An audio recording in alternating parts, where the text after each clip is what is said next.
Hi, do you know what today's thought? I guess I should get the bad news out of the way first. This is going to shock and disappoint all of you. But I'm recording this the day before you're seeing it. You'll be seeing it on the 4th of July. And like all of you, I will be celebrating the 4th of July. And that's not the bad news. The bad news is that because I will be celebrating the 4th of July, I may not record a video on the 4th of July. I'll try to record 2 of them today, but if not, you may not get a video. You may have to get on the 5th, so you may have to get through July 5th without my thoughts. I know that's going to, as I said, shock and dismay a lot of you, but try to bear with it and try to survive. Now, on to today's thought, and today's thought is, well, I was wondering whether everybody would know about this, but all the media are reporting it, or a lot of the media are reporting it, which is actually, let me throw, as I often do, in an aside here, because it's very interesting, what I call the hearsay news story. So some newspaper will report a story, an exclusive, a scoop, breaking news, and then the rest of the media, they don't want to be left behind, I guess. So they don't have original reporting of their own. They will just report that the people that broke the story, that the people broke the story. So it's really just an article like that is just an article about an article. And that's what we're talking about today. The New York Times is reporting. Let me put the headline up. Biden told ally that he is weighing whether to continue in the race. The New York Times is reporting from, I guess, a confidential source that the president, after all these 25 House Democrats now have called on Biden to drop out of the race. And my understanding, I linked to the article, by the way, the New York Times article, not the articles about the article. So the original article, New York Times, it's in the description. So you can read it for yourself. And what's in that article is that he has an interview scheduled with George Stephanopoulos in the next few days. He is going to do some other events, and supposedly, according to this article, he is going to weigh public reaction to those upcoming events. If presumably the public's reaction is favorable, meaning his poll numbers, if they don't suffer, or if they start to come back, because he's behind right now, and if they come back, then he would continue his candidacy, and if they go the other way, then he would consider dropping out. Doesn't mean he will drop out, because he's got, Lady Macbeth, she's not a medical, doctor of education. Jill Biden, his wife, is one, and I guess his, Hunter Biden, he needs a pardon, and he wants him to stay in the race, but he should be assured. Now, Biden said that he would not pardon Hunter, but of course that's nonsense. What he means is he will not pardon him before the election, but after the election, win or lose, what does it matter? So that's what Hunter should feel assured about, that even if his father loses, he would still be pardoned, because his father would have the power until January 20th, and 2025. He knows there's nothing that can be done. It's not going to prevent him from being elected. It would if he did it before the election, or being reelected.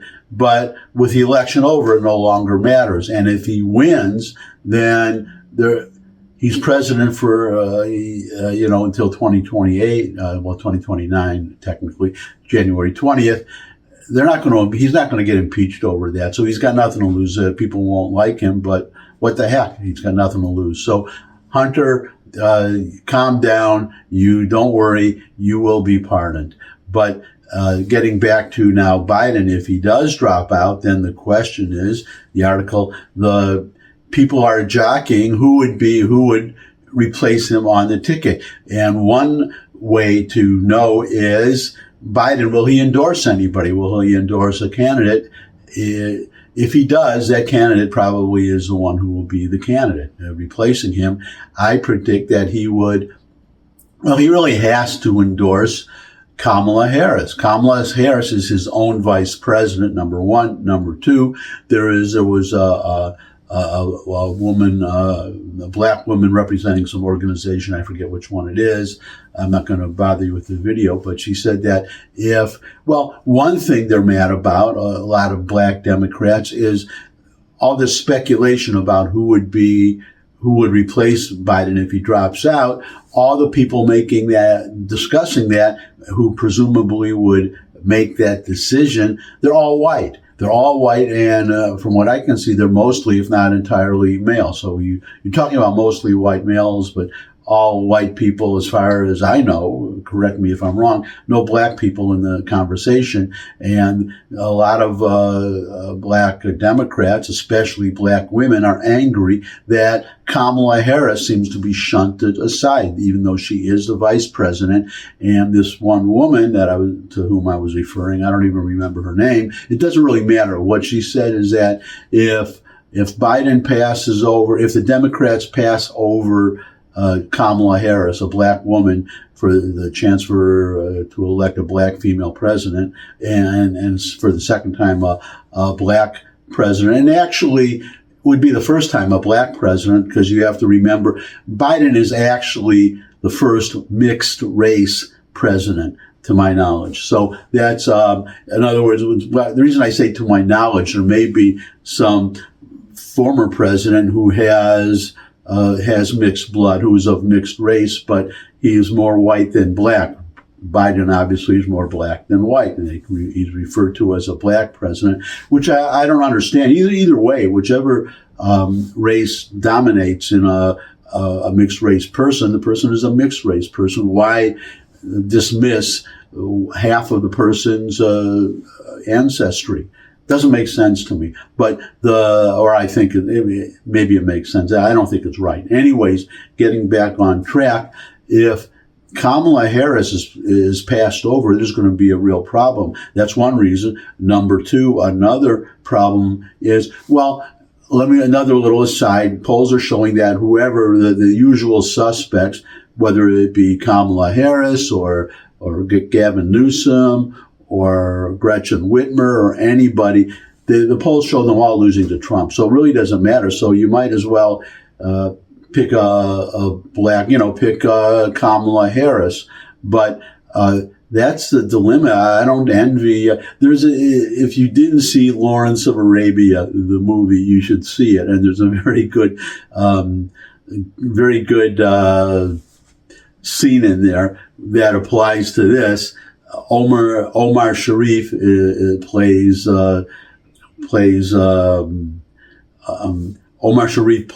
Sharif Ali is the name of the character. You have Peter O'Toole, great performance, playing Lawrence of Arabia.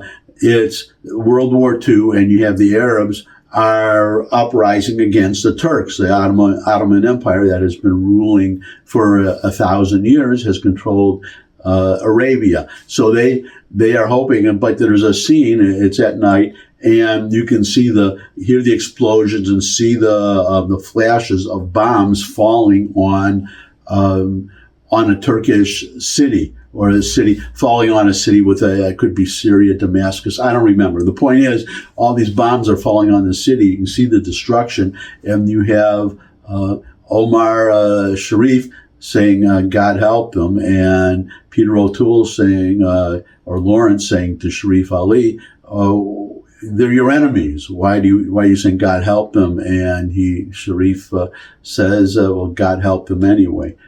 And that's, I guess, me today, because I'm a conservative, but I'm looking at independent, not a Republican, but I am a conservative. I am planning to vote for Trump, and I look at what the Democrats are going through right now, and I'm saying, just like Sharif Ali said in Lawrence of Arabia, God help them. They are really in a bind, and they have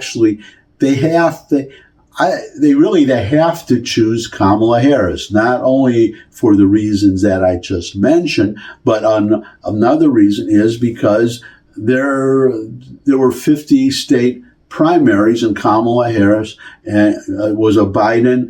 They knew Kamala Harris. Well, she already was. She was the vice president. They knew she would continue to be would not be replaced the way FDR replaced Henry Wallace with Harry Truman. So theoretically, it could have happened, but it didn't. So people understand, they take too lightly the idea, I think, sometimes of who the vice presidential candidate is, because the idea, they usually think, well, what state could that vice president, or what constituency, what race, what ethnicity, whatever, what could the vice presidential candidate bring to the ticket in those terms. But ultimately, the main duty of the vice president is to replace the president, to take over from the president if the president cannot perform the duties of his office. And that really is and should be in the minds of every primary voter, whatever other advantages this person brings to the ticket. Is this person capable of performing the duties of President of the United States, should the president be elected and not be able to perform his office, the duties of his office? And that we have to give this is America. We have to give the primary voters the benefit of the doubt. They weighed all the advantages, the pros and cons of Kamala Harris on it as a vice presidential candidate, and they reached the conclusion that she is capable of would be able to perform the duties of the presidency of the United States. And I would have to agree. She would be a terrible president. The things that she would advocate would be terrible. God help us if the Democrats continue to control Congress, and whomever she would nominate for a vacant Supreme Court justiceship, that all these things. But at the end of the day, she was the one who was picked. And if Biden wins and he cannot perform the duties of his office, and Kamala Harris becomes president, as much as I would hate that, that is the just result. That is the fair result. That is the only result that reflects the will of the people voting, who voted for them in the primaries, Biden and Harris. Now, you could say a counter argument would be, well, the press hid all these problems with Biden, his cognitive abilities, and so the people were bamboozled to vote for him. Nonsense. That's nonsense. They knew what was going on. The press was. I'm probably going to show you a video from Bill Ackman, not today, but coming up, where he says it right out. They don't care. The Democrats just want power. They do not. Well, as I will say, I'll give you a preview of coming attractions. They claim to believe in democracy, but what they really believe is democratocracy. I'm coining a new word here. Democratocracy. Perpetual rule governing by Democrats. That's what they really support. And as long as Biden was looking like he could win, they didn't care. They just didn't care anything. They didn't care about anything else. They just want to win. And the problem that they're having is why we owe some thanks to Joe Biden, actually, painful as it is for me to say it as a conservative. It's kind of a backhanded compliment or a damning with faint praise. But had Biden not challenged Trump to that debate, had that debate not happened, the press, fess up press, that's why so few people support the press these days, the mainstream press, fess up. If that debate had not happened, you would still be covering for Joe Biden. You would still be covering for him. That's obvious. And we have to thank Joe Biden for challenging Trump and for participating in that debate, because now the press can no longer hide Biden's condition, and you're starting to see the mainstream press.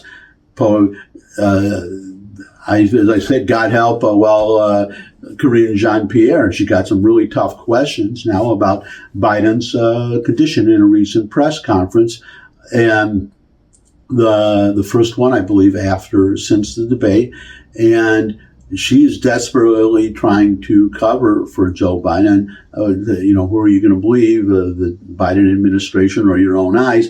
And getting tough questions from the people in the press, including the liberal press, which is most of the mainstream press. So better late than never, I guess. But where were you guys? We're not idiots. You think the American people are idiots, and we're not. You have been covering for him, and not only have you been covering for him, you would continue to cover for him. You would still be covering for him, if not for that debate. And that's my thought for today. Thanks for stopping by. If you could subscribe, that would really be great. Share this video with anyone you think would benefit from it. But most of all, come back and see me again. I would love to see all of you again. Oh, and your comments are welcome, as always, below the video. I'd love to see all of you again. And until I do see all of you again, and I hope you're having a great 4th of July, bye.